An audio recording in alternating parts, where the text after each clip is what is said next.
What's up LEGO fans? Pete's Bricks here and welcome to my channel, the LEGO channel for the common LEGO fan. And today, as promised, we are going to be looking at my LEGO Star Wars Tatooine display. It sits on about roughly 6 base plates. I'll explain to you why it's not exactly 6 base plates. And I have it displayed on this wire metal shelf that I got from Home Depot. Of course, I have my Star Wars t-shirt on. Fits with the theme of this video. I mentioned the Tatooine display in my other LEGO Star Wars video where I talk about the display behind me. So if you'd like to see that display, make sure to hit the link that's going to pop up any second right now. Without further ado, we're going to jump right into my display. I do ask that you please leave a comment, like, and most importantly, subscribe. Now let's jump over to my LEGO Star Wars Tatooine display. So as you can see, this is the wire metal shelf I was talking about. It is mostly meant for storage, I think, or really anything. I got it at Home Depot. On the second shelf, I have my Tatooine display. The top shelf is still a work in progress, but that is my Monkey Kid display. The third, I guess second from bottom shelf, I have a kind of Monster Fighters display, which is in progress. I'll definitely make a video of that in the future. And on the bottom is just kind of random storage that is kind of overflowing. Now, before we take a very in-depth look of my Tatooine display, I'm going to explain to you guys why I say this is roughly 6 base plates. It did take 6 base plates to make, but not all of that square footage, square studdage, you could say, is really utilized because of the way that the wire shelf is built. So looking at the side here,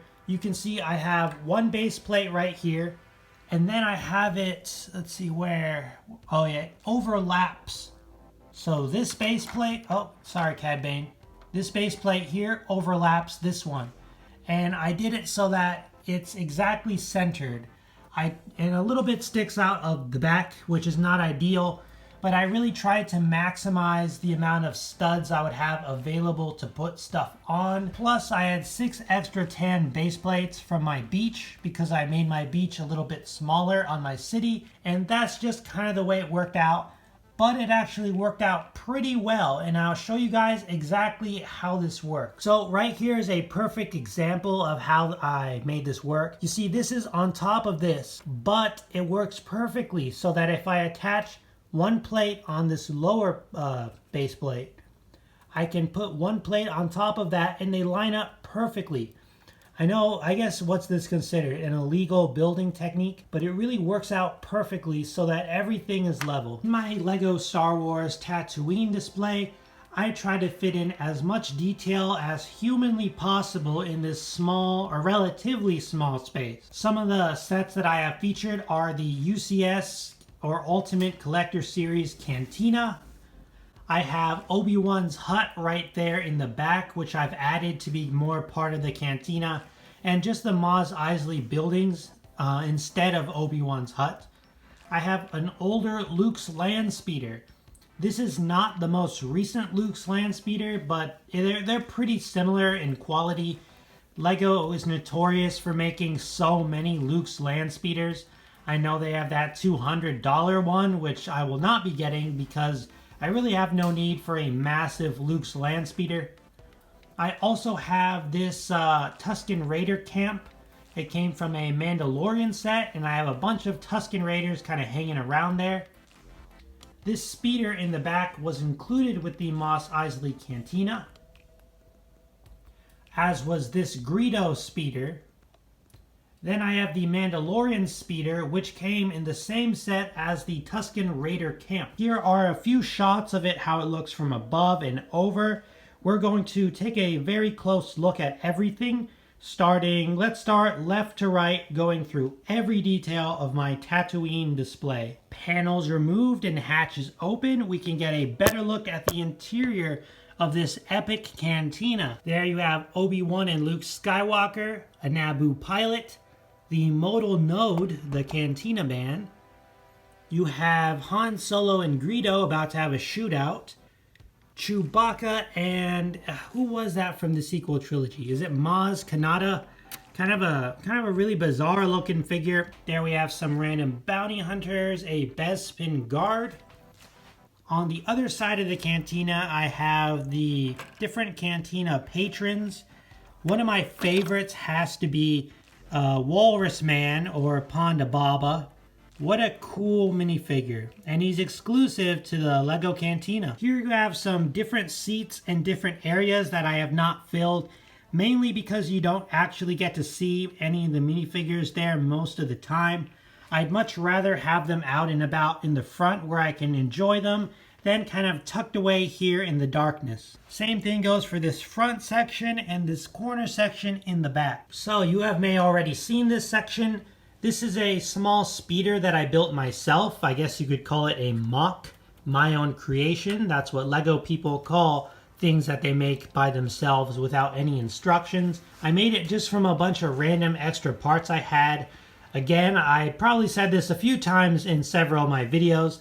I'm not really a mock builder, but it's just something I thought was kind of cool, and I found a way to work it into my display. If you're going to build any sort of LEGO Star Wars display, I highly suggest that you just purchase a bunch of different aliens, or you just find all the LEGO aliens you have. They don't even have to be Star Wars. Though every minifigure in this display is Star Wars, except for, I think, one. Definitely try to utilize other alien minifigures that LEGO makes. Here we have Cad Bane, and he is putting together a team. There we have Embo from Star Wars The Clone Wars, one of my favorite bounty hunters of all time.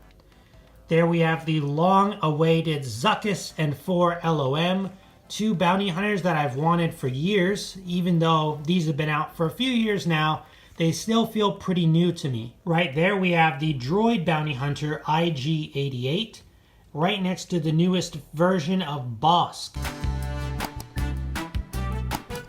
Moving around to the front of the display, we have probably one of my favorite LEGO Star Wars minifigures of all time, and that is the Imperial Spy. I have fond memory playing around as him in LEGO Star Wars The Complete Saga, and I thought it had been a real shame that LEGO had never made a minifigure of him until, of course, the UCS Cantina. Here we have a dewback with a sand trooper on top, along with a sand trooper commander down here. This right here is Racco Hardeen. He is a bounty hunter from the Clone Wars. If you've watched the Clone Wars, you know who this is. We're going to shift over right to the front of the cantina, where we have R2-D2 and C-3PO next to that Greedo's pod that I mentioned earlier, with Greedo right there. Oh, and I think that's Admiral Raddus, was it, from Rogue One? Over here we have some Mandalorian characters. We have the Mandalorian himself in the silver Beskar armor.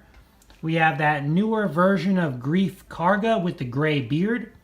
Pelimoto with Grogu there, and one of those small BD droids. I think it's a super cool mold. Of course, the Mandalorian speeder is right there. This is the part of the build that I've just really tried to pack with as many colorful aliens and individuals as I could find. Back here, you might recognize Aura Singh and Watto from the prequel trilogy, along with, is that Senator Farr from the Clone Wars? Again, you know, you can imagine he's not Senator Farr. You can just imagine he is a random Rhodian. That is a Naboo starfighter pilot. And that right there is an Ugnaught from Episode 5, The Empire Strikes Back. Right inside of there, we have Unkar Plutt, I want to say, from the sequel trilogy. I don't have the set that he came in, but I did find him at a Bricks and Minifig store for a pretty good price, so I figured I'd just pick him up. There we have the older version of Bosk. We can just pretend he is another Trandoshan. That right there is a really cool alien from Star Wars The Clone Wars. In the front we have Enfys Nest and another Cloud Rider. And it looks like a Jawa is now in possession of Luke's land speeder. I guess he must have bought it after Luke sold it in Episode 4 after he left Tatooine for good. Right there we have Sebulba, who's I think he's a pretty cool character. That is a unique body mold and leg mold just for this minifigure. In the back we have BB-8 and Chief Tarful, one of my favorite Star Wars minifigures that I have. Just look at that detail. And just look at those luscious locks. Over here we have Poggle the Lesser, some random bounty hunters, and hey, is that E.T.? Again, we have the Tusken Raider camp as mentioned, along with that cool white speeder. And as I already mentioned, I've taken Obi-Wan's hut and kind of blended it into part of the Tatooine landscape. You can just pretend it's another building and it fits in perfectly. Back here in a mysterious corner, we have the bounty hunter or mercenary, Cara Dune and Dengar. Maybe they're negotiating a deal for her to be back in The Mandalorian. Who knows? For those of you that have seen my previous LEGO Star Wars display video, you'll know that I also have Jabba's palace along with the desert skiff and the Rancor pit. They are on display in a separate section, mainly because I don't really have any room here to display the rest of my Tatooine sets with this. If there were any improvements that I would make, I would definitely consider getting out my T16 Star Hopper and trying to hang it from above with string. So this wire metal shelf, it has all these, it's just wire. Nothing is solid. So I could easily put some string here and like hang a ship. I think that would be really cool. And you know what? That's going to be the next video that I make on this area, is updating it and adding a flying ship. So I hope you guys liked my display. I hope that you have some inspiration of how to make your own LEGO Star Wars displays, right? Even if you don't have a shelf that has a flat surface, you can always put some base plates. You could try layering base plates. If it doesn't, not everything is made with LEGO base plate dimensions in mind. So you'll definitely have to do some kind of customization. I hope you guys like that display. The next display video is going to be my Monster Fighters display, which I kind of showed you guys a sneak peek in this video, but I kind of covered it up with a bunch of plastic bags just because it's a secret. Still working on it. So stay tuned for that next video. Make sure to like, subscribe, leave a comment. Was there anything that you like in particular from this video? And I will see you guys next Wednesday with a brand new LEGO video. Have a good day and keep building.